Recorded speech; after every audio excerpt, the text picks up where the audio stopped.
안녕하세요. 예, 한국어 신문주필 송태현입니다. 네, 한국어 방송 대표 김대현입니다. 예, 오늘도 만나서 반갑고요. 예, 오늘은 한국어 신문 3월 31일자 22면에 나온 문화. 예, 인간은 이야기를 사랑하는 존재. 이게 우리 이성희 교수님께서 쓰셨어요. 경희대학교에서 이제 박사학위를 하셨고 지금 현재 총신대학교 호쿠마 교양교육원 교수로 계십니다. 그쪽에 이제 문학 쪽에 국문학을 하셨으니까요. 문학교에 관심을 많이 갖고 계시고요. 우리 신문에 글을 계속해서 써주고 계십니다. 오늘은 이분이 쓴 글을 중심으로 해서 한번 대화를 나눠볼까요? 특별히 이 타이틀 이야기를 사랑하는 존재다라는 게 굉장히 마음에 와닿습니다. 사실 우리 사람은 여러 가지 이제 인생의 스토리를 가지고 있지 않습니까? 기쁨, 슬픔, 다양한 이야기를 가지고 있는 것 같아요. 그렇죠. 그런데 그것이 다양성, 굉장히 다양하다는 거지 않습니까? 그런 부분에 대해서 굉장히 어떻게 좀 소망적으로 저는 좀 들리는 문구가 아닌가 생각이 드네요. 저는 이 글을 읽으면서 생각나는 게 칼뱅이 자꾸 생각이 났어요. 물론 칼뱅은 중세시대 사람입니다. 우리가 이제 기독교인들은 종교 개혁사를 따로 분리하지만 사실 중세시대 사람이잖아요. 중세가 590년부터 1648년까지 중세라고 일반적으로 정의를 하거든요. 칼뱅이 1509년생이에요. 그러다 보니까 중세에 들어오고 중세에 거의 이제 끝날 무렵에 들어있는 사람이어서 이분이 이제 우리가 말하는 이야기라고 하는 것은 이제 다양성이라고 말씀하셨잖아요. 그러니까 우리가 다르다, 틀린 게 아니라 서로 다르다라는 것을 말해주는 것인데 사실 중세 시대는 사실 다르다는 것을 인정하지 않았거든요. 잘 아시겠지만 신율주의 사회였잖아요. 그러니까 교회가 법을 정하면 거기에 무조건 따라야 됐어요. 그렇죠. 만약에 거기에 저항하면 죽었어요. 화형을 당하거나 교수형 당하거나 그랬잖아요. 이것이 1648년 베스팔렌 조약 이후에 이제 근현대가 시작되면서 이제 소위 이분의 말을 빌리자면 이야기 시대가 된 거죠. 다양성의 시대가 된 거죠. 다양성이 이제 대우가 됐죠. 그렇죠. 어떤 내용이 들어왔을 때 다르다는 거예요. 우리 대표님이 어떤 이야기를 들어도 나하고 다르잖아요. 그렇죠. 내가 배경이 다르기 때문에. 그래서 그것을 인간은 사랑한다. 그래서 저는 칼뱅이 말했던 근세, 자기는 근세란 말을 몰랐지만 근세를 갈구하는 그런 시대에 살았잖아요. 중세 말기에 살았으니까. 그래서 저는 그분이 생각이 났고요. 어떤 이제 우리가 많이 좀 싫어하지만 포스트 모던 시대. 포스트 모던 시대가 이제 이성 시대를 대변해 주잖아요. 신율주의가 아닌 이성 시대를 대변해 주죠. 근현대에 나온 사조지 않습니까? 문제도 있어요. 문제도 거기 있습니다만은 그러나 그것이 이렇게 다양성을 넓게 해주는 그런 것이 아니었는가. 그래서 저는 이 교수님의 이야기가 근현대에 우리들에게 좀 메시지가 크다고 생각합니다. 그러면 이제까지 말씀하신 걸 정리를 해보면 다양성이 있다는 것은 주관적인 각 개인의 어떤 사고나 생각들이 존중이 되는 시대가 지금의 시대이다. 그렇죠. 그렇게 이해할 수 있겠네요. 그렇죠. 그러니까 우리가 잘 알고 있지만 사실 우리는 자유로운 존재잖아요. 그렇죠. 우리가 자유가 제일 중요하잖아요. 자유가 없어지면 문제가 생기는 거잖아요. 그래서 칼뱅 같은 경우도 자유를 억압할 때는 저항권을 발휘해야 된다고 생각했고, 그리고 자유를 억압하는 독재 정권은 있을 수 없다. 그러니까 입헌 군주제든 왕정이든 내각 책임제든 대통령제든 그런 거 다 괜찮지만 독재 정권은 안 된다. 이렇게 칼뱅이 말했거든요. 그런 점에 있어서 굉장히 자유, 그리고 자유 속에서 나올 수 있는 이야기. 그걸 존중했다 저는 생각하는 거죠. 그리고 그러한 이야기를 인간은 사랑한다. 그렇죠. 그렇게 이해할 수 있다. 그러니까 이분도 그러잖아요. 이야기가 인간의 본질이고 본성이다. 그러니까 어떤 공동체도 그렇고 국가도 그렇고 사회도 그렇고 각 개인도 그렇고 사실 자신만의 이야기가 있다는 것은 굉장한 축복인 것 같아요. 그렇죠. 말 그대로 그냥 따라다니는 삶이 아니고 누구를 닮아 그냥 모방하는 그런 모습도 아니고 각 개인이 말 그대로 구별되고 다른 어떤 것과도 말 그대로 구별이 확실히 될 수 있는 그런 자기만의 이야기를 갖는다는 거. 굉장히 사실 매력적이거든요. 그게 인간이죠. 하나님의 창조의 다양성을 그렇죠. 인간이죠. 하나님이 창조하실 때 형상으로 창조했다고 그러잖아요. 형상으로 창조했단 말이 어떤 거예요? 인격으로 창조했다는 것이고, 인격이 지정의잖아요. 예. 지정의라고 하는 것이 고정되어 있지 않잖아요. 그렇죠. 자유스럽잖아요. 저는 이런 예를 많이 듭니다. 제 친구들도 만나면, 우리는 이제 대학을 나왔지 않습니까? 네. 근데 어떤 친구들은 초등학교밖에 안 나온 사람이 있잖아요. 그 중학교밖에 안 나온 사람도 있고. 근데 이상한 것을 발견해요. 만나서 이렇게 대화를 하게 되면 학력이 낮은 사람들이요, 괜히 기가 죽어요. 그리고 자기 말을 못해요. 저는 거기에 대해서 저는 굉장히 많은 이야기를 합니다. 네. 자, 보자. 내가 비록 대학을 나왔지만, 너희들은 대학을 안 갔지만, 또 대학을 나오지 않았지만, 내가 대학 다닐 때 무엇인가 너는 다른 일을 하고 있었다. 그렇죠. 무덤 속에 들어있는 게 아니잖아요. 뭔가 했어요. 내가 대학원 다닐 때 나는 무슨 신학을 공부하고 뭘 할 때 그 사람들은 어디 공장에서 일을 하고 있었다고요. 근데 나는 그 사람 기준으로 보면 나는 공장에서 뭐 철을 만들고 무슨 뭐 의료기를 만든 걸 모르잖아요. 그렇죠. 근데 그들은 그걸 잘하잖아요. 그렇죠. 스토리가 있죠. 그들의 스토리라는 겁니다. 맞습니다. 근데 그 스토리를 다른 건데 많은 사람이 틀렸다고 보는 거예요. 그래서 사회가 이상하게 질서를 학력으로 잡아버리니까 이게 무슨 학력이 낮으면 사람 취급을 못 받는 그런 일도, 나쁜 일이 벌어지지 않습니까? 존재 자체까지 그렇죠. 무게를 달죠. 그렇죠. 그러니까 이야기를 무시한 거죠. 이 교수님의 말씀에 이야기를 무시해버린 거예요. 제가 철공 공장에 30년을 다녔고 나는 몇십 년을 공부했으면 어떤 글이 들어가면, 사건이 들어가면 네. 철공 공장에 다닌 사람에게서 철공 공장과 관련된 멋진 이야기가 발생하잖아요. 맞죠. 또 내 안에 들어오면 나한테도 나름대로 이야기가 발생하지 않습니까? 이것이 다양성이고 맞습니다. 인생이라고 하는 것인데 우리는 그걸 무시할 때가 많다. 이 교수님 그랬잖아요. 망각이 복이라고 말하잖아요. 그러니까 들어온 걸 잊어버린다는 거 아니에요. 잊어버리고 내 이야기 화한다는 거 아니에요. 맞습니다. 얼마나 멋져요. 다양하고 아름답고. 그래서 그런 측면에서 저는 이성희 교수님의 인간이 이야기를 사랑하는 존재라는 것에 대해서 굉장히 중요한 그런 의미를 주고 있다고 생각을 합니다. 거기에 이제 또 비춰보면 여기 또 우리 이성희 교수님께서 또 이런 말씀을 하십니다. 그 이야기가 만들어지는 그 단계가 있다고 하네요. 예. 말 그대로 이제 특별히 인간은 감성적이며 주관적인 존재인데 어떤 이야기가 있으면 그것이 내게로 와서 그것이 주관적으로 해석이 되어지고 그것이 다시 나의 말로 나갈 때 그것이 이야기의 모습이다. 예. 그렇게 이제 말씀을 하십니다.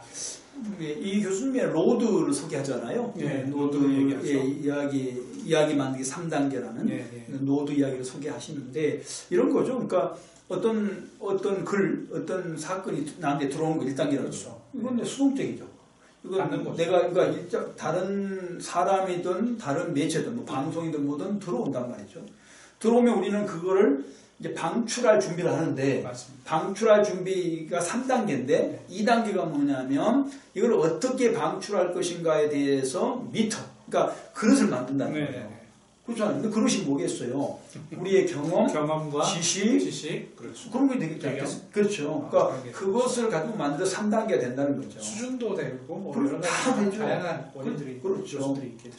우리 글쎄요, 신학 이야기를 해서 그러긴 합니다만은 우리가 크리스찬이니까요. 그 성경이 66권 아닙니까? 그렇죠. 66권인데 저자가 40명이 넘잖아요. 맞습니다. 근데 저는 처음에 신학을 처음에 시작할 때 뭐가 가장 의문이었냐면 모세는 똑똑하잖아요. 왜냐하면 왕자였고요. 그 다음에 어떤 여러 가지 백데이터를 통해서 보면 굉장히 훌륭한 대학교 우리 같으면 출신이잖아요. 우리 옥스퍼드 대학 같은 거를 나왔단 말이죠. 그 모세 오경을 보세요. 히브리어로 보면 얼마나 우수합니까? 정말 논리적이고 탁월해요. 그리고 신약에 가면 사도 바울이 13권을 글을 썼잖아요. 그냥 그분이 쓴 로마서 보세요. 얼마나 훌륭한가요? 네, 굉장히 깊고 보통 사람이 이해할 수 없을 정도로 깊잖아요. 그것까지는 봐주겠어요. 근데 베드로 보세요. 낮죠. 이 베드로는 전서후서를 썼는데 헬라어로 보고 해석을 봐도 정말 이분 그럴 때 있잖아요. 그래서 어떻게 돼요 우리는? 그것이 같은 성경이다 하나님 말씀이라고 말하기가 좀 그래요. 우리는 그런 기준으로 경향이 그렇죠.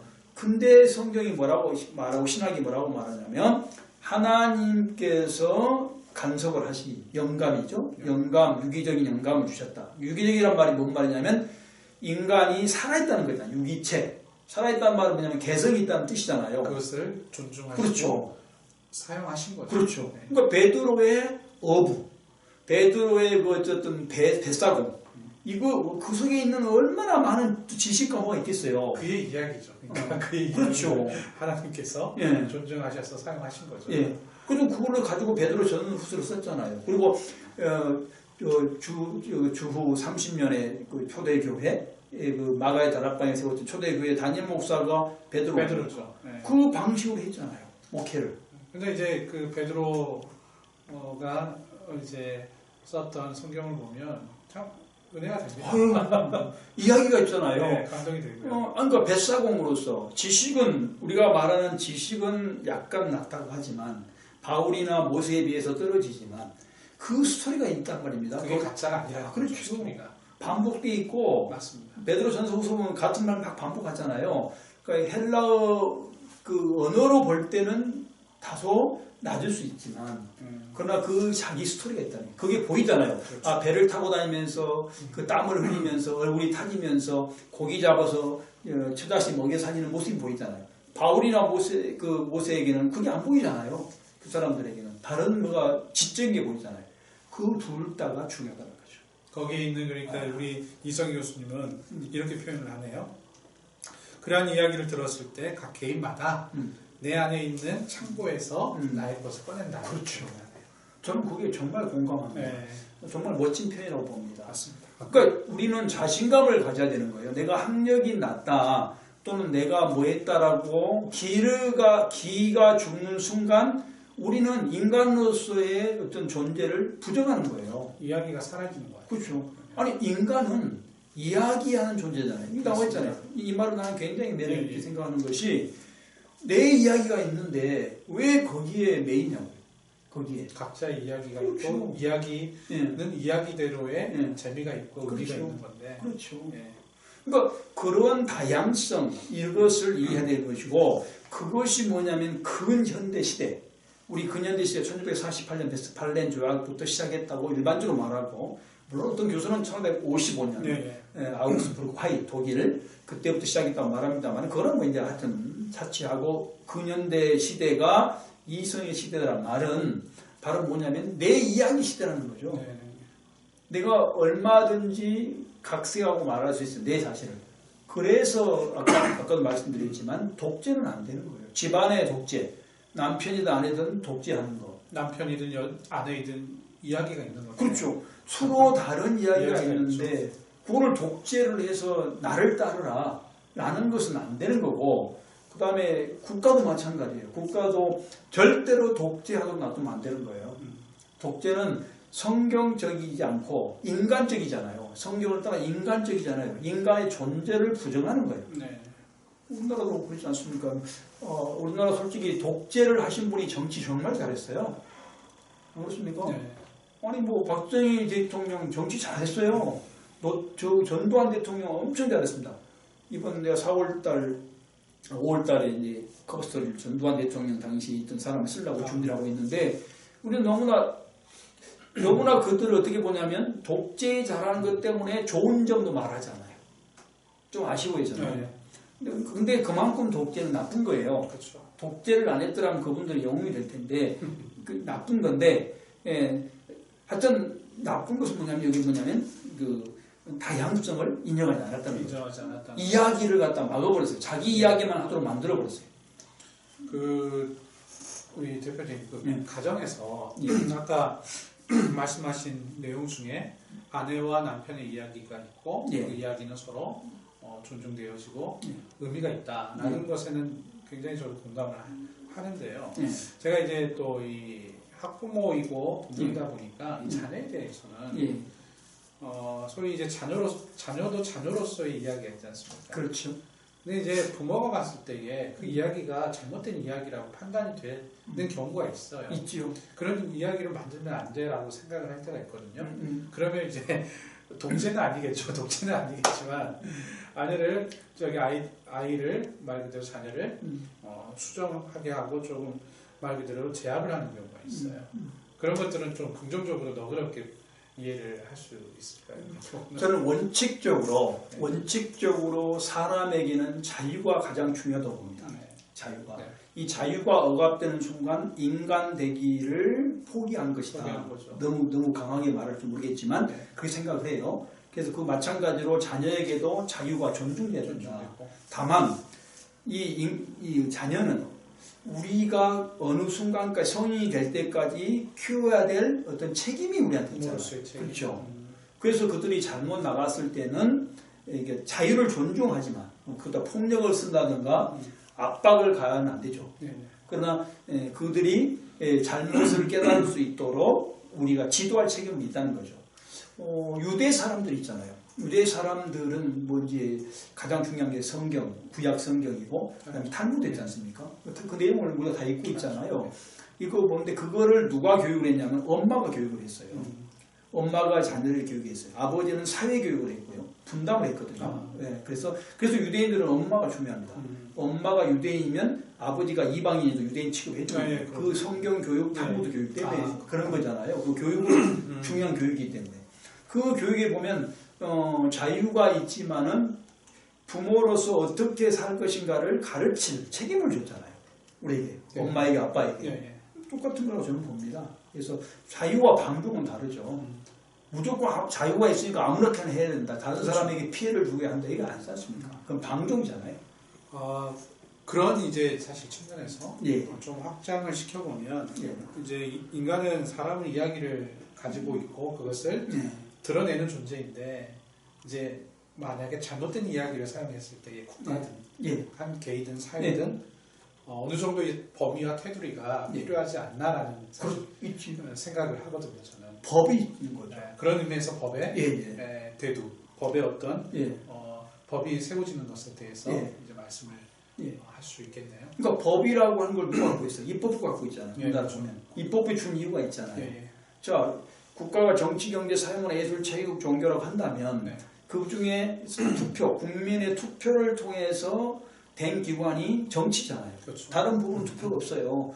그러니까 그 중에 이제 그 지역별 대표가 국회이고, 그죠? 전 국민의 대표가 대통령이지 않습니까? 그 두 기관에 우리가 권한을 준 거죠. 우리가 유임해 준 거예요, 국민들이. 왜냐면은 이들이 잘못 나갔을 때, 그러니까 숲을 봤을 때 잘못 나가면 규제할 수 만들어준 거죠. 그럼에도 불구하고 이 규제가 그 자기들을 위한 규제가 돼서 안 된다는 거예요. 우리가 유임했잖아요. 그 마찬가지로 우리 자녀와 부모 관계도 마찬가지라는 거죠. 하나님이 유임했잖아요. 부모에게 이렇게 해라. 근데 유임했는 거를 내 감정이라든가 내 생각으로 압박하면 안 된다는 거예요.